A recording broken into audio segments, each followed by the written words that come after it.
আমি কারো বাড়ি পোড়ানোতে রাজনীতিতে বিশ্বাস করি না। প্রশাসনকে অনুরোধ করব, আপনারা দয়া করে ওই সব কালো শক্তির জন্য অন্যায়ভাবে কোনো কাজ করবেন না এবং আমাদেরকে বিপদে ফেলবেন না।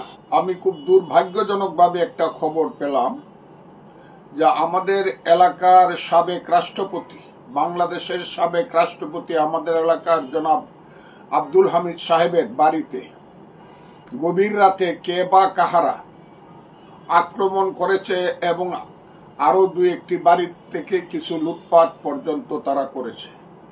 আমি এটা গভীর নিন্দা জানাই এবং এটা আমি বিচার দাবি করছি।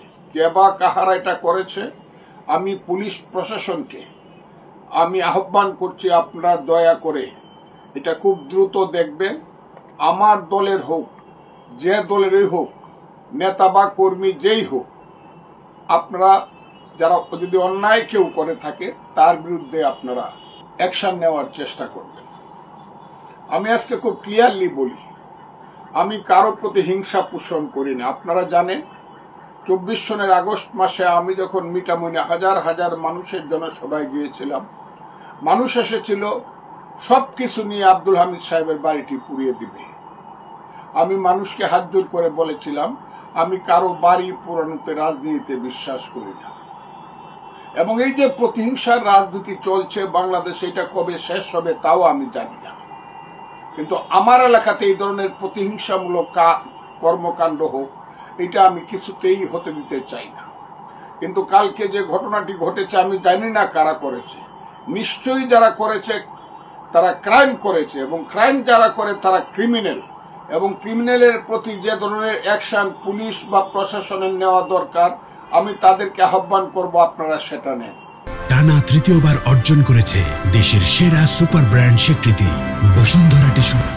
কিন্তু আপনারা ইনভেস্টিগেশন করতে গিয়ে যাতে নির্দোষ মানুষ কোনো কারণে এটার শিকার না হয়, অন্যায়ের শিকার না হয়, এই ব্যাপারটা আপনারা লক্ষ্য রাখবেন।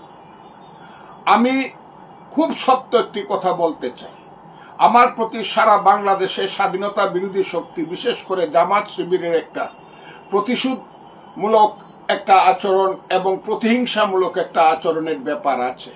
কারণ আমি তাদেরকে মুক্তিযুদ্ধের বিরোধী কথা বলার কারণে এবং আলবদর রাজাকার হয়ে 71 সনে তারা যা করেছিল তারা এখনো ভুলতে না পারার কারণে একমাত্র ব্যক্তি আমি গলা উঁচু করে নির্ভয়ে নিঃসংকোচে মৃত্যুর মুখোমুখি হয়ে জামাত শিবির এবং আলবদর রাজাকারের সন্তানদের বিরুদ্ধে কথা বলে যাই। কাজে আমার বিরুদ্ধে তাদের চক্রান্তের কোনো শেষ নাই। তাদের হাতে টাকা আছে, পয়সা আছে, অস্ত্র আছে, অর্থ আছে, বৃত্ত আছে, ষড়যন্ত্র আছে, প্রশাসন আছে। বাংলাদেশের প্রশাসনের অনেকগুলো জেলা থানায় তাদের লোকজন আছে। আমি গত কিছুদিন যাবৎ লক্ষ্য করছি, ইতনা, অষ্টগ্রাম এবং মিঠামইনেও প্রশাসনে তাদের কালো ছায়া পড়েছে। আমি প্রশাসন, সিভিল প্রশাসন এবং পুলিশ প্রশাসনকে অনুরোধ করব, আপনারা দয়া করে ওই সব কালো শক্তির জন্য অন্যায়ভাবে কোনো কাজ করবেন না এবং আমাদেরকে বিপদে ফেলবেন না। দুই একটি কাজ হয়েছে, এখন আমি মনে করি প্রশাসন সেটা বুঝবেন। আমি এই ব্যাপারে আপনাদের প্রতি আহ্বান রাখলাম।